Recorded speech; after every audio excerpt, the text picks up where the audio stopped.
Hello, I am doing a quick tutorial on how to read notes on the staff.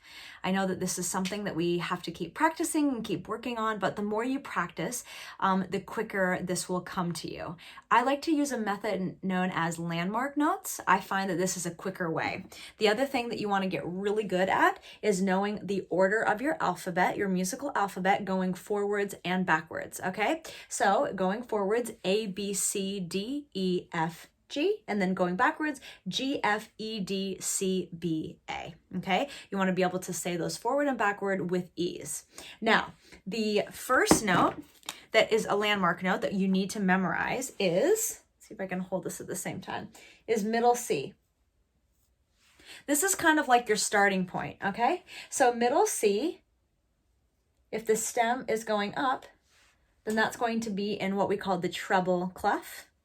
And here is also middle C, but if the stem is down, it's going to be part of the bass clef, okay? Now this C means the same C on the piano, which is middle C. Remember that there are 8 different C's on the piano. This one is middle C.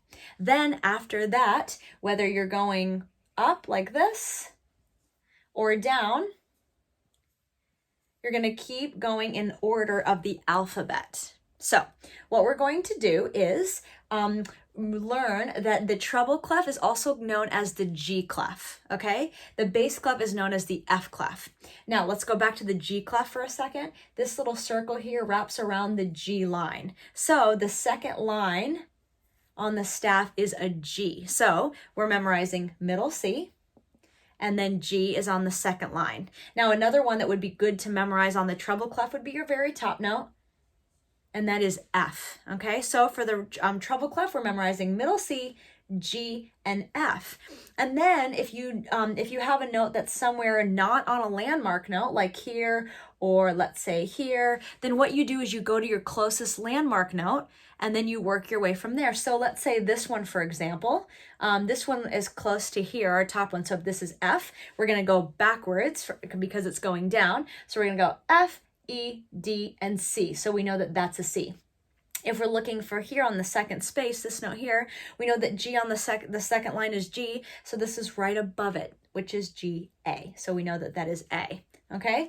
So hopefully the more you practice this will become very quick for you, okay? Now down here, bass clef, like I said, this is called the F clef because this line here in the middle is F, the one right between the 2 little dots, okay? So that is F. We want to be quick with that, F. And then again, middle C, so we've got our landmark, middle C, F. And then another little trick is your very bottom line, not on the treble, just on the bass, is think of it as the ground, and ground starts with G. That's right. So this is G, F, and then C. So the same thing, if you're looking for this note, let's go from here, G, it's going up, so we're going to go G, A, B, C. That's a C.